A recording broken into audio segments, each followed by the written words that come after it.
আপনি কি চান আপনার ইনস্টাগ্রামে স্টোরি দেওয়ার সাথে সাথে আপনার স্টোরিটি বা ইনস্টাগ্রামের যেই স্টোরিটি রয়েছে সেটি আপনার গ্যালারিতে গিয়ে সেভ না হোক?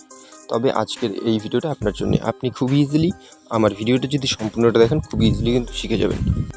সো চলুন বেশি কথা না বলে শুরু করা যাক আজকের এই ভিডিওটা। সেজন্য আপনারা ইনস্টাগ্রামে চলে আসুন, তারপরে আপনার লোগোর উপরে ক্লিক করুন, ডান কোনায় 3 ডট আইকন পেয়ে যাবেন, এখানটাতে ক্লিক করুন।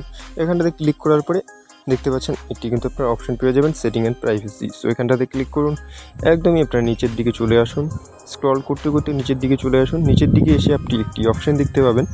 সো এখানটাতে একটি অপশন রয়েছে যেমনটা দেখতে পাচ্ছেন, ডাউনলোড টাইপের একটি অপশন।